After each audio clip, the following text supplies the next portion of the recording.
Okey, soalan yang ditanya. Fungsi permintaan dan penawaran bagi sebuah firma adalah seperti berikut. So, ini fungsi QD, A tolak PP, so ini tolak. QS sama dengan A tambah PP, so ini tambah. So, dia pun sudah bagi tahulah. QD itu kuantiti diminta, QS itu kuantiti ditawar, P sama dengan harga, kurungan RM. Okey, berdasarkan maklumat di atas, so soalan A, hitung harga dan kuantiti keseimbangan. Apakah syarat kita nak capai keseimbangan pasaran ini? QD sama dengan Oh, QS. Afiq ingat rumus ini yang isyarat keseimbangan, okey? Okey, kita teruskan, kita masukkan. So, QD 400 tolak 10P. So, untuk QS pula kita gantikan yang ini. 200 tambah 15P. Jadi, kita pun selesaikanlah. 400 tolak 200. Yang ini 15P tambah 10P. Okey, jadi apabila kita nak selesaikan sini akan jadi 200 sama dengan 25P. Jadi harga keseimbangan tu berapa? RM8. RM8. Okey, thank you. So pastikan anda tulis RM8. Barulah betul harga keseimbangan PE. Okey, kita sudah cari harga keseimbangan. Dia juga nak minta kuantiti keseimbangan. So P sama dengan 8 ini pelajar boleh gantilah sama ada ke dalam QD ke ataupun QS. Okey, katakan. Okey, sama dengan 400 tolak 10P. So sekarang P itu saya ganti 8 ya.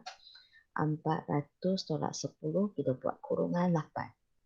So maksudnya 400 tolak 80 lah. Jadi kuantiti keseimbangan, tengok saya tulis QE. So kuantiti keseimbangan tu berapa? 120 unit. 3? 20 unit. Okay, thank you. So 320 unit. So itulah adalah untuk soalan A. Harga dan kuantiti keseimbangan pasaran. Sepatutnya pelajar tak ada masalah lah, okay, untuk jawab soalan A ini. Okay, sekarang kita cuba tengok. Jika kerajaan menetapkan harga pada RM5. Okay, ini RM5 lah. Apakah nama dasar kerajaan ini? So sekarang harga itu RM8. Sekarang kerajaan dapati bahawa harga ini terlalu tinggi. Jadi sekarang dia nak jadikan harga pasaran itu RM5. Okay, jadi apakah nama dasar tersebut? Dasar harga maksimum. Apa dia? Okay, so ini B ya, saya tulis kat sini dulu. Okay, B. Dasar harga maksimum. So ingat, kalau saya kata harga yang lebih rendah daripada harga keseimbangan pasaran, itu adalah dasar harga maksimum. Okey, untuk maklumat anda, selain daripada kita panggil dasar harga maksimum, ada beberapa jawapan lagi yang kita boleh terima. Sebab harga maksimum itu juga dikenali sebagai harga shilling. Okey, shilling maksudnya atas lah. Okey, atas sekali shilling kita kan. So maksud itu adalah harga yang paling tinggi dia boleh jualkan sahaja. Okey, ataupun kita boleh panggil dia sebagai harga bumbung. Bumbung pun boleh. Okey, so ada 3 jawapan lah. Biasanya terms yang kita pakai kita guna harga maksimum. Tapi kalau you tengok surat khabar ke, biasa dia guna harga shilling. Okey, so you kena tahu lah harga maksimum tu harga shilling lah. Okey, so apakah nama dasar kerajaan? Okey, so you bagi mana-mana satu sahaja. You sebut dasar harga maksimum. Terus dapat satu markah dah. Okey, itu untuk soalan B. Okey, seterusnya kita akan sambung. Okey, ini satu ya. B2 Roma. Apa yang akan berlaku di pasaran? Okey, kalau katakan anda sudah tengok video yang berkaitan dengan harga maksimum dengan harga minimum, kita dapati bahawa okey, contohlah Miss tunjuk kat sini ya. Okay. Saya sediakan raja lah senang bagi kita tengok. So ini P, RM, ini asalan. Okay, ini Q, unit. Okay, kita ada kilo permintaan D0. Dan kita juga ada kilo penawaran S0. Tadi harga keseimbangan kita adalah 8. Okay, ini adalah 320 unit. Sekarang penetapan harga itu harga maksimum sebab dia kata RM5. Okay, ini harga maksimum. Okey, soalan dia macam ini. Dan sekarang, soalan B2 Roma itu, dia tanya apa yang akan berlaku di pasaran. Okey, kita cuba tengok. RM5 ini kita bagi dia jalan. Okey, sentuh kilo apa? Ini turun. Jalan lagi, sentuh kilo apa? Okey, jadi sekarang berlaku lebihan apa? Lebihan permintaan. Okey, thank you. Ya, berlaku lebihan permintaan dekat sini. Okey, tetapi sekarang untuk soalan ini, sebab ini adalah soalan kuantitatif. Okey, walaupun you kata, Miss, saya terus bagi tahulah berlaku lebihan permintaan. Okey, tak cukup, you kena tunjuk pengiraan untuk buktikan. Kan kita sentiasa belajar lebihan permintaan, okey, apa maksud? QD melebihi QS, lepas tu sebanyak berapa kan? So maksudnya sekarang pelajar kena tunjukkan yang ini, sebanyak berapa. Okey, jadi untuk tunjukkan sebanyak berapa ini, okay, apa yang pelajar boleh buat sekarang? Okay, tengok semula fungsi permintaan. QD sama dengan 400 tolak 10P. So, kita tulis kat sini. Ini B2 rupannya. QD sama dengan 400 tolak 10P. Tapi P dekat sini, pelajar jangan gantikan 8. Kita gantikan harga maksimum. Kan harga maksimum tadi sudah diberikan iaitu 5 kan? Okay, so pun tunjuklah 400 tolak 10 kurungan 5.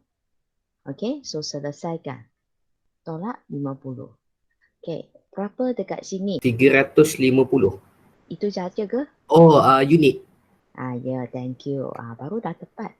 Selain ganti ke dalam QD, okay, kalau sentuh QD 350.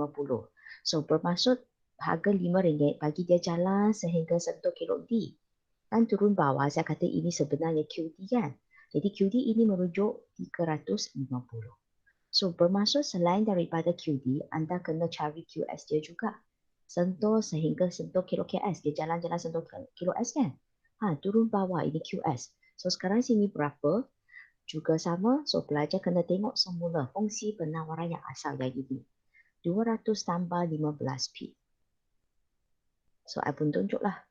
QS sama dengan 200 tambah 15P. So, bersama P ini kita gantikan 5. Okay, so ini harga maksimum. So, selesaikan. Okay, sini dapat 275. So, lastly, 275 unit. Bermaksud, inilah jadi 275. Okay, soalan dia, memang kita kata berlaku lebihan permintaan. Tapi lebihan permintaan ini adalah sebanyak berapa? Sebanyak 75 unit. Macam mana you dapat? 350 tolak 275 unit. Okay, thank you. Jadi untuk jawapan B2 anda, selain daripada tunjuk dua pengiraan ini, kemudian anda kena tulis. Oleh itu, okay, berlakunya. Okay, berlakunya lebihan permintaan. Okay, anda boleh bagi tahulah apa maksud lebihan permintaan itu.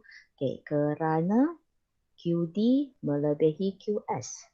So sebanyak, okay, tadi Wei Hong pun sudah bagi tahulah 75 unit.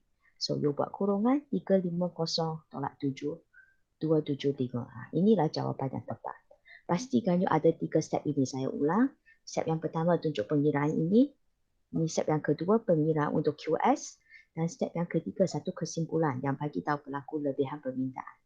75 unit sebanyak. Okay, so itu adalah berkenaan dengan B2 Roman. Okay, so pun sudah buktilah yang ini. Tapi untuk soalan ini, dia tak minta you sediakan raja pun. So, tak payah sediakan raja lah. Ini cuma bis tunjukkan bagi anda faham je. Okay, sekarang kita sambung. Soalan C. Jika fungsi penawaran berubah kepada QS1 sama dengan 200 tambah 15P. So, kita ada fungsi penawaran yang baru. Tadi ialah 200 tambah 15P. Sekarang 250. So, bermaksud berubah ini menunjukkan bahawa sebab tadi QS kosong kita 200 tambah 15P kan? Cuba tengok. Tadi 200. Sekarang 250. So, bermaksud SS kita telah meningkat. Okey, nanti kita kena tunjukkan yang inilah. Okey, dan selain daripada itu, pelajar boleh nampak kecerunan dia 15P, 15P. Kecerunan dia adalah sama punya. So, bermaksud dia adalah selari lah. Okay, kita tengok. Hitung harga dan kuantiti keseimbangan yang baru. Juga sama kita nak cari P dan Q tetapi kita nak yang baharu. Okay, C. So, apakah syarat keseimbangan? QD sama dengan QS. Ya, okay, thank you Afiq. Tapi untuk kali ini bukan lagi QD sama dengan QS. QD sama dengan QS 1. Ya, betul. Okay, so kita pun salin balik lah. Okay, so QD kita 400 tolak 10P. QS 1 kita 250 tambah 15P. Okay, so selesaikan. 400 ini pindah ke depan, tolak 250. 15P ini pindah ke belakang, 10P. Okay, jadi lepas kita selesaikan, sini 150. Dan sini pula 25P. Okay, lepas kita selesaikan. Okay, Lilian, harga keseimbangan kita berapa? RM6. Okay, thank you. RM6. Tapi ingat ini harga keseimbangan baharu. Tulis PE1. Okay, kemudian pun sama, RM6 itu pelajar boleh gantikan sama ada ke dalam QD ataupun QS. Okay, katakan saya gantikan ke dalam QD ya. Okay, 400 tolak 10P. P sekarang 6. Okay, 400 tolak 60. Lilian, kuantiti keseimbangan berapa? 340 unit. Ya, okay, thank you Lilian. Pastikan ada kuantiti keseimbangan baharu. So, dapatlah jawapan ini. Ini adalah C1 Roman. Okay, senang je pengiraan dia. Okay, sekarang kita sambung. Soalan yang ditanya, seterusnya dia tanya apa? C2 Roman. Lakarkan keseimbangan asal dan baru pada raja yang sama. Okay, untuk maklumat anda, kalau biasa lakar raja, okay, memang saya lakar macam ini saja kan? Okay, tetapi kalau katakan soalan yang seterusnya nampak dia ada minta you kait dengan lebihan pengguna ini, jadi Miss akan minta anda sila lakar raja di mana kelok D dan S anda perlu sentuh pada paksi punya. Okay, kalau kena sentuh paksi punya, so maksud kita kena tunjuk pengiraan dululah. Okay, saya akan keluarkan semua maklumat lah. QD yang asal. Okay, tadi QD asal kita 400 kan, nanti saya cek dulu. 400 tolak 10P. Lepas tu kita ada QS yang asal, ini QD kosong QS yang asal itu adalah 200 tambah 15P. Okay, lepas tu kita ada fungsi penawaran yang baru, 250 tambah 15P.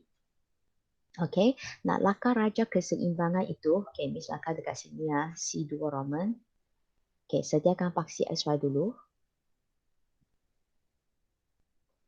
So, P kurungan RM kosong Q kurungan unit. Okay, so sekarang kita akan lakar kelok permintaan sebab pelajar sudah tahu. Kelok permintaan dia adalah, Najah, apakah bentuk kelok permintaan? Mencerun ke bawah Dari kiri ke kanan. Okay, thank you. So, kita pun buat mencerun ke bawah dari kiri ke kanan. Okay, dan jangan lupa labelkan D. Okay, kan tadi Miss kata kita kena sentuh paksi. So, maksudnya I kena cari nilai dekat sini dan nilai dekat sini juga. Okay, macam mana nak cari? Okay, tengok semula fungsi permintaan ini. Gantikan. Okay, kalau katakan P sama dengan kosong. P kosong. Q kita akan dapat 400 lah. Sebab tolak 10P tolak kosong lah. So, ini yang pertama. Seterusnya, kalau gantikan Q sama dengan kosong, kosong sama dengan 400 tolak 10P. So, bermaksud 10P sama dengan 400. Selesaikan, P sama dengan 40. So, bermaksud maklumat yang saya isikan, kalau Q kosong, P 40. Q kosong, P 40. So, I pun isikanlah sini 40. Okay, dan kemudian kita kata, kalau P kosong, Q 400. Ini P kosong, Q 400. Inilah cara kita nak selesaikan. Okay, kemudian kita nak tengok untuk fungsi penawaran pula. Okay, fungsi penawaran. Najah, belum habis? Apakah bentuk fungsi penawaran? Mencerun ke atas. Ya, dari kanan ke kiri. biar betul, dari kanan ke kiri. Dari kiri ke kanan. Ya, dari kiri ke kanan. Mencerun ke atas dari kiri ke kanan. Cuma saya nak bagi tahu dekat sini, fungsi penawaran anda mungkin mula dari sini. Dia naik macam ini. Ataupun dia mula dari sini, mencerun ke atas dari kiri ke kanan. So either from here or from here. Tapi macam mana kita nak tentukan fungsi penawaran itu mula pada faksi P ke ataupun faksi Q? Okey, jadi pelajar kena tunjuklah pengiraan untuk yang ini. Step yang sama seperti tadi. Juga sama. Kalau kita gantikan P sama dengan kosong. So sini kosong. Q kita 200. Ataupun keadaan yang sebaliknya kalau Q sama dengan kosong. So P, okay, sorry ya, ini kosong sama dengan 200 tambah 15P. Ini pindah ke depan, negatif 15P sama dengan 200. Kalau P, nanti kan jawapan P kamu akan dapat tanda negatif kan? So once you tak tahu negatif itu, biarkan, tak perlu tunjuk pengiraan lah. Sebab kita hanya akan mengambil kira bahagian yang positif saja. Yang negatif itu abaikan. Okay, so bermaksud dekat sini, ini kita boleh abaikan terus, tak perlu tengok. Okay, ini tak perlu tengok ya, tengok yang ini je. P sama dengan kosong, Q 200. Q 200, tengok kuantiti 200. Maksudnya kat sini lah, 200. Sebab you kira P negatif. So bermaksud kalau P negatif, kita mula dari sini sambung, ya betul lah, dia meningkat. Okay, mencurun ke atas dari kiri ke kanan. Cuma bahagian ini kita tak tunjukkan. Okay, so kita tunjuk bahagian yang positif saja. Mencurun ke atas dari kiri ke kanan. So labelkan S. S kosong, D kosong. Okay, ini pun sama. So yang ini dapatlah D kosong. Harga keseimbangan tadi kita sudah dapat. Sama dengan RM8. Dan kuantiti keseimbangan 320. Kita semak semula. Page yang pertama tu. Ya, 8, 320. So betul lah jawapan dia. Okay, so inilah raja keseimbangan yang saya nak anda sediakan sebenarnya. Okay, kita sambung. Yang seterusnya, kita kan kata kilo X dia beralih kan untuk soalan C ini. Yang ini kan ada keseimbangan yang baru disebabkan fungsi penawaran yang baru kan. Jadi sekarang pun sama, daripada fungsi penawaran yang baru ini belajar pun gantikan. Kalau P sama dengan kosong, Q kita sama dengan 250. Kalau Q kosong, you kira kan, you akan dapat P juga sama dengan negatif. Tak tahu berapa lah tu. So, boleh abaikan yang ini. Kita hanya ambil kira ini je. So, P kosong, Q 250. So, Q 250. So, agak-agak kat sini lah. 250 kita pun tulis. Okay, mencurun ke atas dari kiri ke kanan. So, kita pun sediakan kira penawaran dia. Okay, inilah dia S1. Dan pastikan anda tunjuk anak panah. Okay, kemudian kita tunjuk keseimbangan baru I1. Harga keseimbangan baru 6. Kuantiti keseimbangan baru. Nanti saya bagi tahu sama dengan 340. Kita check betul tak? 6 dengan 340. 6. 340. Betul lah. So, itu adalah keseimbangan yang baru. Jadi, lepas ni pelajar kena tunjuklah anak panah. Ini menunjukkan bahawa harga keseimbangan sudah jatuh. Kuantiti keseimbangan meningkat. So, itulah jawapan untuk C2 Roman. Itu je. Okay. Boleh lagi kan? Okay, kita sambung soalan. C3 Roman. Soalan yang ditanya, apakah kesan terhadap lebihan pengguna selepas fungsi penawaran ini, selepas perubahan fungsi penawaran ini? So, dia nak tanya pasal lebihan pengguna. Okey, kita tengok balik raja yang ini. Yang ini. Okey, apa itu lebihan pengguna? Dia menunjukkan apa? Faedah yang dinikmati oleh pelanggan bila harga pasaran tu rendah daripada harga yang sanggup dibayar. Okey, tapi kita bukan kata pelanggan dekat sini lah, kita guna pengguna ya. Pengguna. Okey, thank you. So tadi Wia sudah bagi tahu dia menunjukkan perbezaan antara harga pasaran dengan harga yang sanggup dibayar. Okey, harga pasaran yang asal itu RM8. Okey, dengan harga yang sanggup dibayar oleh pengguna sini. So, maksudnya ini adalah faedah yang dinikmati lah. Okey, kita cuba tengok. Harga pasaran RM8 kan. Ini lebihan pengguna. Jadi, sentuh kilo D. Ikut, inilah dia. Lepas tu turun bawah. Kan kita dapat segitiga ini kan. Jadi, sekarang nak hitung lebihan pengguna ini kita akan kira luas segitiga. Okay, macam mana kita nak kira luas segitiga? Okay, ini C tiga Roman ya. Okay, ini lebihan pengguna yang asal. So, I pun tulis lah. Lebihan pengguna asal. So, apakah pengiraannya? 1/2 darab tapak darab tinggi. Ya, 1/2 darab tapak. Okey, sekarang saya nak tanya. You punya tapak, you punya tinggi itu berapa ya? 320. Okey, darab dengan 320. You punya tinggi itu berapa? 32. Macam mana dapat 32? 40 tolak 8. Ya, pastikan you tunjuk 40 tolak 8. Okey, kena buat kurungan macam ni. Jangan tiba-tiba tulis 32. Okey, kemudian selesaikan. Syahira Talib, jawapannya berapa? 5120. Okey, nak tanya ini RM ke unit? RM. Ya, RM. Ingatnya. Okey, thank you Syahira Talib.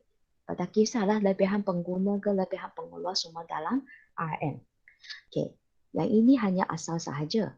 Sebab sekarang soalan dia nak cari pasal perubahan. Jadi bermaksud kita kena tunjuk lagi satu. Selepas pelaksanaan ataupun selepas perubahan S ini, apakah lebihan pengguna dia? So, selepas perubahan S, kita dapati bahawa harga keseimbangan sekarang adalah 6. Okey, jadi pun sama, harga yang sanggup dibayar 40. Okey, kita cuba tengok. Sentuh kilo D juga. Ini kilo D. Okey, turun. Okey, so ini lebihan pengguna yang baru, yang warna biru ini. Okey, jadi saya pun tulis kat sini. Nak kira lebihan pengguna yang baru. Juga sama, kita nak hitung luas segitiga itu, iaitu 1/2. Kita darab dengan apa? 1/2 darab 340 Okey, hold on lah. 340 darab dengan 34. macam mana you dapat 34? Bukan. Dalam kurungan 40 tolak 6. Ya, thank you. Okey, so kita pun selesaikan buat kurungan 4 tolak 6. Pastikan you tunjuk macam ini. Jangan tiba-tiba 34 ya. Okey, so selesaikan. Kusha, apakah jawapan anda? RM5,780. Okey, thank you. Okey, jadi sekarang soalan itu kita tengok semula soalan dia. Soalan yang ditanya, apakah kesan terhadap lebihan pengguna? So, kita dapati bahawa lebihan pengguna yang asal ialah 5120. Lebihan pengguna yang baru ialah 5780. Jadi, lebihan pengguna itu sudah bertambah ke berkurang? Syahira Saiful? Bertambah. Bertambah, okey. Sekarang kita kena tunjuk pengiraan dia. Okay, you kena tunjuk perubahan lebihan pengguna. Okey, jadi kita akan guna lebihan pengguna yang baru tolak lebihan pengguna yang asal. You sendiri tulislah yang ini. So, lebihan pengguna yang baru itu 57580 tolak lebihan pengguna yang asal 5120. Syahira Saiful, berapakah jawapan anda? 660. Okey, RM ingat.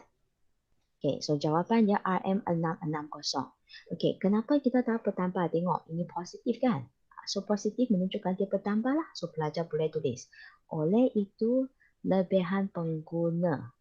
Okey, telah bertambah. Bertambah sebanyak berapa? Pun bagi tahu. 660. So, itulah cara kita nak tengok. Sekiranya pelajar nak cara yang lagi cepat, macam yang ini.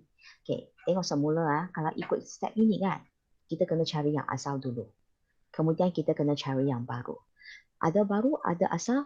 Barulah kita boleh tunjuk perubahan. Okey, sebenarnya selain daripada ini, kita ada satu cara yang lagi cepat. Okey, tengok ya.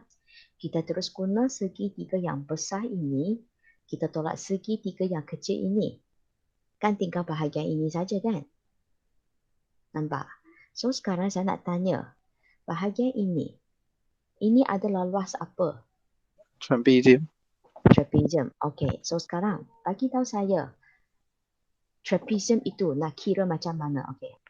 1/2 Okey. darab